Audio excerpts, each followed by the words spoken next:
इसमें ये जहर मत डालना। और वो 2 रुपए किलो आपने जो ज्यादा दिया वो जिंदगी के लिए कोई घटिया सौदा नहीं है, बहुत फायदे का सौदा है। तो गुड़ बनाने वाले इस देश में आज भी हजारों की लाखों की संख्या में है, गांव गांव में है। आप उनसे संपर्क कर लीजिए और कोई एक गुड़ का केंद्र ही शुरू कर दीजिए। आपके आपस में सब लोगों को, जितने कम से कम 500-700 लोग यहां बैठे हैं, इतने घरों के लिए गुड़ आ सकता है, जरूरत के हिसाब से आपको उपलब्ध हो सकता है। तो ये मत कहिए कि मिलता नहीं, हर चीज इस देश में मिलती है, छोटे छोटे गांवों में भी उपलब्ध है। कुछ लोग गुड़ खाइए, कुछ लोग काकवी खाइए, माने जिसको राब कहते हैं। जितना जाड़े का समय है ना, नवंबर दिसंबर जनवरी फरवरी तक राब भरपूर खा सकते हैं। दही में राब खाइए, दूध में राब खाइए, हलवा राब का बनाइए, गुड़ का हलवा बनाइए, गुड़ दही में खाइए, गुड़ दूध में खाइए। आप सभी का स्वागत है आपके अपनी YouTube channel Ayurvedic secrets of health में। अब गुड़ को दूध और दही में खाने का नियम है, वो बागभट्ट जी कहते हैं। वो कहते हैं जी दही में मिला के गुड़ खाया जाए, दही में मिला के गुड़ खाइए, दूध में गुड़ कभी मत मिलाइए, दूध में गुड़ कभी मत मिलाइए, दही में मिला के खाइए। तो दूध में कैसे खाएंगे जी? दूध में ऐसे खाएंगे कि पहले गुड़ खा लीजिए, पीछे से दूध पी लीजिए, या दूध पी लिया पीछे से थोड़ा गुड़ खा लीजिए। दूध में गुड़ मिला नहीं सकते, और दही में कभी भी बिना मिलाए मत खाइए। आप में से कोई बिहार वाले हैं ना, तो वहां पर एक बहुत बढ़िया व्यंजन मिलता है, उसका नाम है दही चूड़ा। दही चूड़ा ही कहते हैं, चूड़ा। ये मिथिला में मैंने खाया और ऐसा अद्भुत है जो दुनिया में शायद कहीं ना हो। मिथिला में, मिथिला माने एक एरिया है बिहार का, करीब 8-10 जिले उसमें आते हैं। उन जिलों में जब भी आप जाएं तो मेहमान को वही परोस के लाते हैं। तो मैं भी मेहमान जैसा ही रहता हूं, तो मुझे हर घर में दही चूड़ा मिलता है। तो वो दही डाल के लाते हैं, ऊपर से गुड़ डाल के लाते हैं, दही के ऊपर गुड़ रहेगा। तो मैंने कई बार कहा कि अलग प्लेट में गुड़ ले आओ, तो वो कहते नहीं नहीं, आपको फिर खाना नहीं आता दही चूड़ा। तो पहले मुझे सच में नहीं मालूम था। अब जब ये मुझे पता चला बागभट्ट चिकित्सा का, तब मेरी अकल में आया कि वो सब बागभट्ट के चेले हैं, दही में गुड़ मिला के पहले से ही चिवड़ा पे रख के लाते हैं। तो दही में गुड़ मिला के ही खाइए। अगर आप दही खा रहे हैं तो गुड़ मिला के ही खाइए। तो दही के कई दोष जो आपके लिए अनुकूल नहीं है वो भी खत्म हो जाते हैं। और दूध में गुड़ कभी भी मत मिलाइए। एक जगह तो वो ये कहते हैं कि दूध खाली पी लीजिए, गुड़ आगे पीछे खा लीजिए, वो ज्यादा बेहतर है। तो गुड़ खाइए, मेरा कहने का मतलब ये है। अब गुड़ के कितने प्रिपरेशन है हमारे घर में? गुड़ का तिल का प्रिपरेशन एक है, तिल पट्टी कहते हैं, गजक, गजक। तो भरपूर गजक खाइए। क्यों खाइए जी? तिल है और गुड़ है। गुड़ में जो केमिकल है ऑर्गेनिक, तिल में लगभग वही सब है जो गुड़ में है।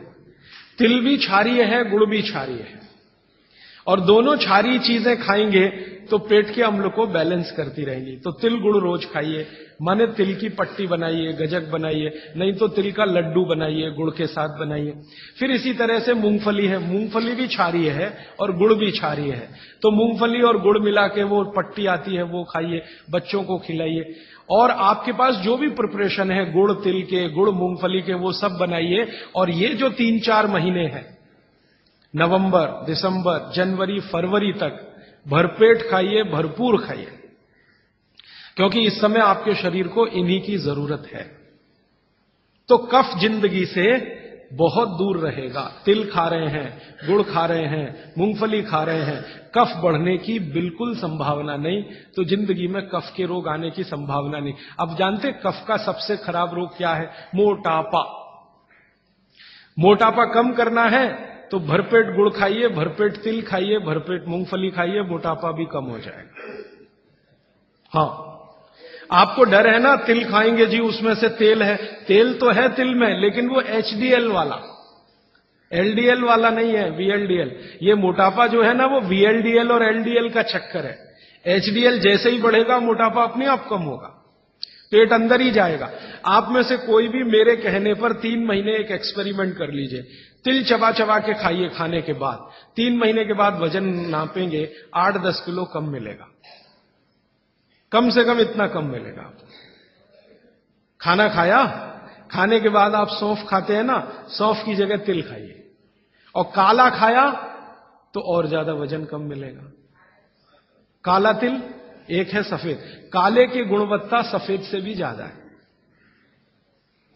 लेकिन ये इन्हीं 4 महीनों में। गर्मी में अगर आपने यही तिल खाया तो प्रॉब्लम आएगी। भागवत जी कहते हैं कि तिल खाने का सबसे अच्छा समय वही है जो आज चल रहा है, ये फरवरी तक चलेगा। तो फरवरी तक, और कभी बहुत ज्यादा लिबरल हो तो होली के दिन तक वो कहते हैं तिल खाने का समय है। होली होते ही तिल कम करिए या खत्म करिए। फिर कुछ और चीज आएगी, वो क्या आएगी वो मैं बता दूं, लेकिन आप ये करके देख लीजिए। 4 चीजों को ज्यादा उपयोग आप करेंगे, वजन आपका कम होता जाएगा, पेट का अम्ल कम होता जाएगा, घुटनों के अंदर का जो कई बार कहते हैं ना डॉक्टर यूरिक एसिड जमा हो गया जी, यूरिक एसिड क्या है? अम्ल ही तो है। तो ये यूरिक एसिड आपको कम करना है, तो गांठ के सब जो माने जोड़ों के दर्द आपको कम करने हैं, तो इनके लिए ये सब चिकित्सा बताई है। तिल है, गुड़ है, और मैंने एक चीज बोली थी कि अगर आप जैन नहीं हैं तो शहद है। शहद में भागवत जी कहते हैं छोटी मधुमक्खी का शहद, बड़ी का नहीं। तो शहद लाएं तो उसको पूछ लीजिए। तो एक हिस्सा हो गया कफ का। अभी दूसरा पित्त का हिस्सा। पित्त का हिस्सा बहुत क्लियर है, एकदम स्ट्रेट फॉरवर्ड है कि घी ज्यादा खाएंगे पित्त आपका हमेशा सम रहेगा। और ज्यादा घी खाने का जो समय है वो बारिश के दिनों में और ये जो गर्मी के दिन होते हैं ना, उस समय घी ज्यादा खाइए ताकि पित्त को कंट्रोल करके रखे। और वात के लिए मैं पहले ही बता चुका हूं, शुद्ध पित्त। अभी ये जितनी बात है आप सोचो कितनी सरल है। बस हमें अपनी जीवन शैली में थोड़ा बदलाव करना है। जीवन शैली में बदलाव से पहले मन में संकल्प लेना है कि जी हम तो ऐसे ही चलेंगे, दुनिया जिधर जाए जाए, हमें उससे मतलब नहीं, हम तो ऐसे चलेंगे। तो ये 3 चीजें अगर आपने देख ली तो बहुत अच्छा है। अब थोड़ा आगे चलें। अब और दूसरी चीजों पे मैं चलता हूं कि और कौन कौन सी चीजें हैं जो आपके आसपास हैं और आपके वात पित्त कफ तीनों को सम पे लाने में मदद कर सकती है। ये तीनों समभाग में रहें तो अच्छा होता है। और कौन कौन सी चीजें हैं? तो भागवत जी कहते हैं रसोई के बाहर जाने की जरूरत ही नहीं, सब वहीं है। भागवत जी ने एक सूत्र लिखा है, दुनिया का सबसे बड़ा औषधि केंद्र हमारा रसोई घर है। सबसे बड़ा औषधि केंद्र रसोई घर है। अब दुर्भाग्य से हम रसोई में जिनको मसाला कहते हैं ना, मसाला, वहां मसाला कुछ नहीं है, सब औषधि है। मसाले का और औषधि का अंतर मालूम है? ये मसाला तो शब्द ही भारत का नहीं है, पहले तो ये बता दूंगा। ये अरबिक शब्द है, फारसी से अरबी में आया, अरबी से हमारे घुस गया, हिंदी में और जगह जगह घुस गया। ये विदेशी आए तो ये शब्द भी आया। हिंदुस्तान में 17वीं 18वीं शताब्दी का साहित्य जब मैं पढ़ता हूं तो जब तक मुगलों का राज्य रहा तब तक मसाले शब्द का बहुत उपयोग है। मुगलों के राज्य के पहले एक भी जगह किसी भी शास्त्र में मसाला नहीं है। चरक संहिता पढ़ी मैंने, कहीं भी मसाला नहीं है उसमें। सुश्रुत में कहीं मसाला नहीं है, भागवत की कहीं मसाला नहीं है। पुराने जितने लेखक हुए हैं ना 10वीं शताब्दी के पहले के, कहीं भी किसी ने मसाले शब्द का इस्तेमाल ही नहीं किया। हर जगह है तो औषधि है, औषधि औषधि, जीरा औषधि, धनिया औषधि, ये औषधि के रूप में है। तो इनकी जो प्रॉपर्टीज हैं रसोई घर की औषधियों की, ये सब आपके चिकित्सा के लिए है। अब मुझे समझ में आता है कि हमारे पुराने जमाने की माताएं बहनें, जो हमारी दादी हैं, नानी हैं, उन्होंने अपनी अपनी बेटियों को जो कुछ सिखाया, सब्जी बनाना तो क्या क्या डालना, जीरा चाहिए, धनिया चाहिए, हींग चाहिए, मात्रा कितनी कितनी चाहिए, वो सब बड़े वैज्ञानिक और चिकित्सक लोग रहे होंगे। क्योंकि रोज हमारे शरीर में वात पित्त कफ की स्थिति सम और असम होती रहती है। आप जानते हैं सुबह जो है ना वात ज्यादा होता है शरीर में, सुबह सुबह, दोपहर को पित्त ज्यादा होता है, शाम को कफ ज्यादा होता है। तो ये पूरे 24 घंटे में ऊपर नीचे होता रहता है। तो 24 घंटे में जो वात पित्त कफ ऊपर नीचे होता रहता है, तो सब्जियों में उसी के हिसाब से औषधियां डाली जाती है। जैसे दोपहर की सब्जी बने, दोपहर की, तो मेरी दादी को मैंने देखा था कि दोपहर की सब्जी बनाएगी तो अजवाइन जरूर डालेगी उसमें, और वही सब्जी रात को बनाती थी तो अजवाइन नहीं डालती थी। तो एक दिन मैंने दादी से पूछा कि यही सब्जी दोपहर को मैंने खाई तो इसमें अजवाइन थी, शाम को खाई तो नहीं, क्यों? तो उसने उत्तर तो नहीं दिया। तो उसने कहा मेरी मां ने ऐसा सिखाया। बस बात खत्म हो गई। अब उस समय मैं भी मान लिया कि ठीक है, उसकी मां ने सिखाया। अब जब मैंने काम शुरू किया ये चिकित्सा पर, तब मेरे समझ में आया कि अजवाइन जो है पित्तनाशक है। घी के बाद, देशी गाय के घी के बाद जो सबसे ज्यादा पित्तनाशक दूसरी कोई चीज है तो वो अजवाइन है। और दोपहर को पित्त भड़कता है, आप जानते हैं, और वो स्वाभाविक है क्योंकि खाना खाने के लिए पित्त भड़कना ही चाहिए। तो उस समय अजवाइन डाली जाती है सब्जी में, क्योंकि दोपहर को ही शरीर को अजवाइन की जरूरत होती है पित्त को सम पे लाने के लिए। तो भारत में ज्यादातर माताएं बहनें ये बात जानती हैं कि दोपहर की सब्जी में अजवाइन चाहिए।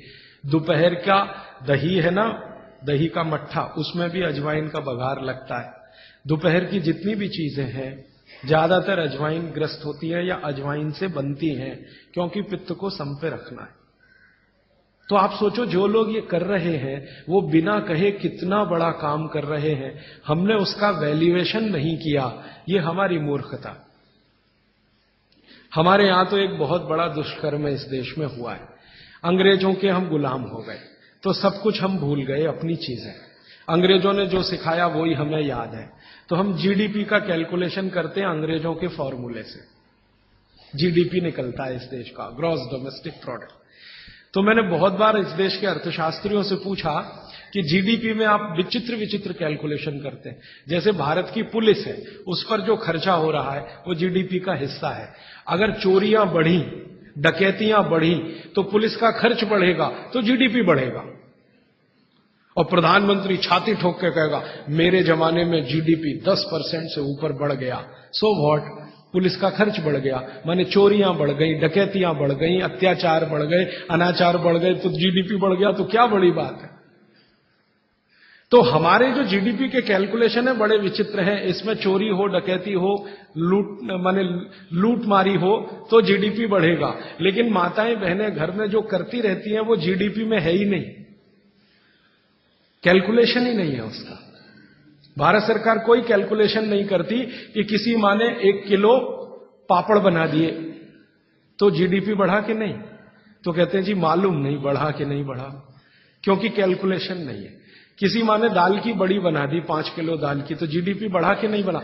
आपका मन क्या कहता है, बुद्धि क्या कहती है, बढ़ा कि नहीं बढ़ा। किसी ने बड़ी बना दी, किसी ने पापड़ बना दिए, किसी ने कुछ बना दिया, किसी ने गोंद के लड्डू बना दिए, किसी ने मावे का कुछ बना दिया, तो जीडीपी तो बढ़ ही रहा है, लेकिन हम कैलकुलेट नहीं कर रहे हैं उसको, क्योंकि अंग्रेजों के यहां महिलाओं का किया हुआ काम महत्व का नहीं माना जाता। अंग्रेजों के यहां ये जो अंग्रेज जात है ना दुनिया में, ये महिलाओं के किए हुए काम को काम ही नहीं मानती। आपको मालूम है 2000 साल यूरोप में महिलाओं को पुरुषों से हमेशा कम वेतन मिलता रहा, और आज भी है ये कई देशों में। वो मानते ही नहीं कि इनका कोई काम है। क्यों? वो महिलाओं में आत्मा नहीं मानते। हां, यूरोप का सबसे बड़ा दार्शनिक है प्लेटो, वो कहता है कि स्त्रियों में आत्मा ही नहीं होती,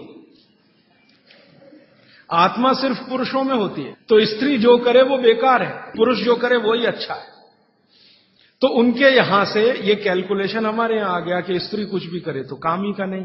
तो अंग्रेजों का 200-250 साल जो राज चल गया, उसमें हम सब के दिमाग खत्म हो गए, सोचना विचारना बंद हो गया, तो हमने भी वही मान लिया। मैं अब इसको बदलना चाहता हूं और मैं ये समझना चाहता हूं और समझाना चाहता हूं कि स्त्रियां जो कर रही हैं वो किसी डॉक्टर से कम नहीं है। बस अंतर इतना है कि डॉक्टर को आप फीस देकर उससे एडवाइस ले रहे हैं, हमारी दादी नानी फोकट में वही एडवाइस दे रही है, धनिया खाओ, जीरा खाओ और ये अजवाइन खाओ, आपके पेट की गैस खत्म हो जाएगी। और ये 3500 साल से वैसे का वैसा ही है, अजवाइन खाओ तो गैस खत्म होती ही है। कभी भी आप करके देख लो। आप में से किसी को भी बहुत गैस बनती हो, पेट में एसिडिटी की तकलीफ हो, आज से शुरू कर दो। आप खाना खाया तो उसमें ध्यान रखो अजवाइन ज्यादा रहे, दाल में, सब्जी में, वगैरह वगैरह। और अगर नहीं कर पा रहे हैं तो खाना खत्म करते ही थोड़ी अजवाइन खा लो। अजवाइन ज्यादा तकलीफ ना कर दे, उसका बैलेंस है काले नमक के साथ। तो थोड़ा अजवाइन और काला नमक मिला के हर खाने के बाद खा के देख लो, 3 दिन में ना आपकी गैस बंद हो तो आप जो कहो मैं हारने को तैयार।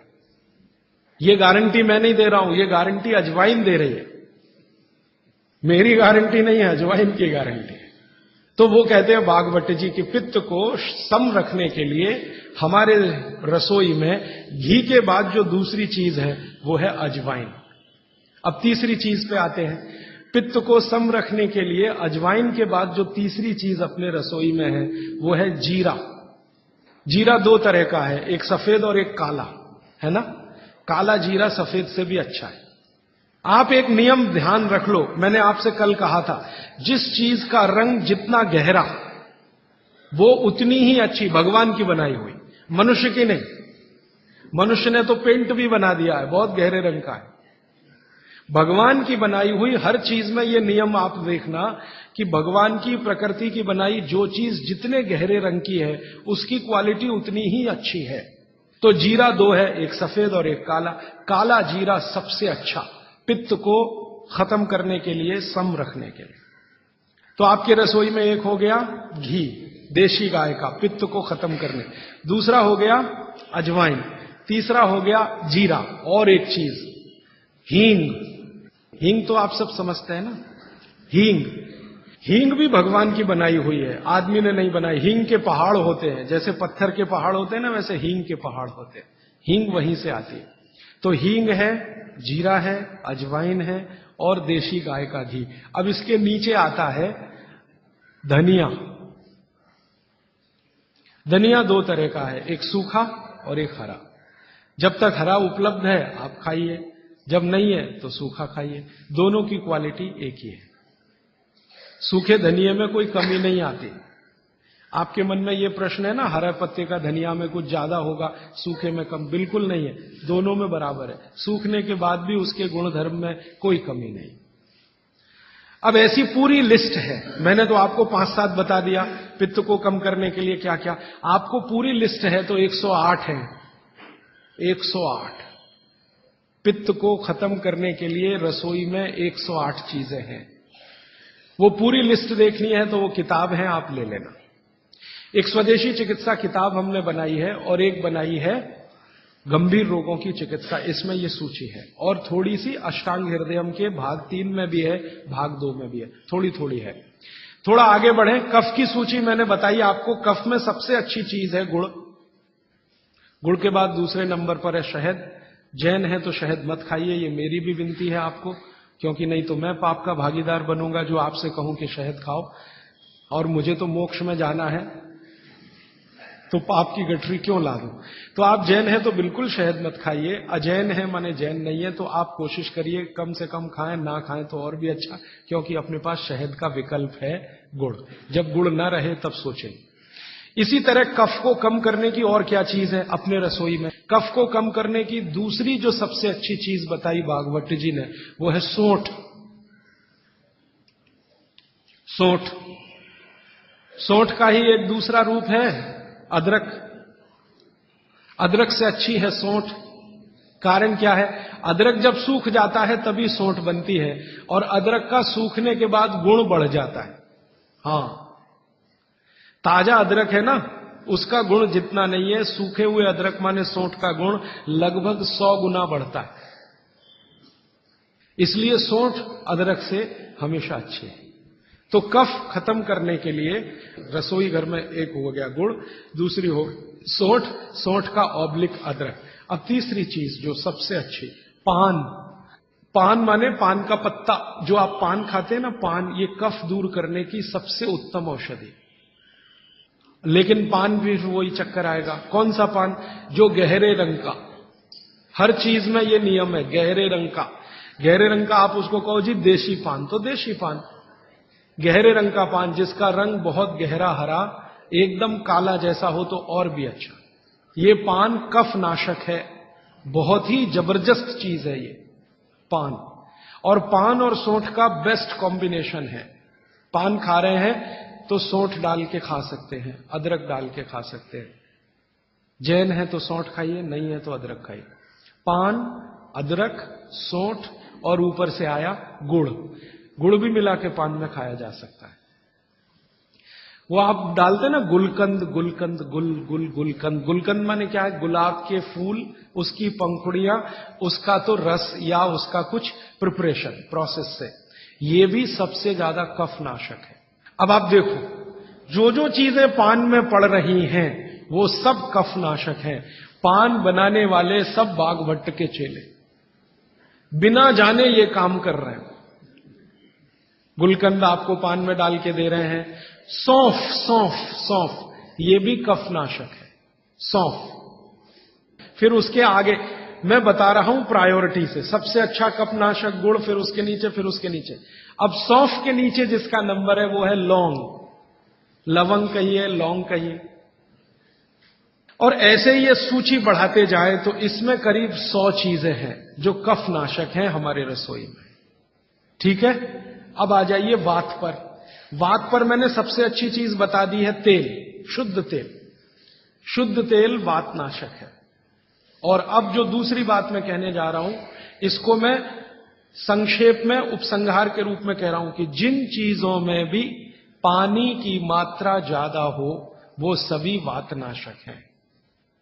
जिन चीजों में भी पानी की मात्रा ज्यादा हो वो सभी वातनाशक है। जैसे दूध, आप जानते हैं दूध में तो सबसे ज्यादा पानी ही है ना। दूध को फाड़ के देख लो, सॉलिड मटेरियल तो थोड़ा ही निकलता है ना।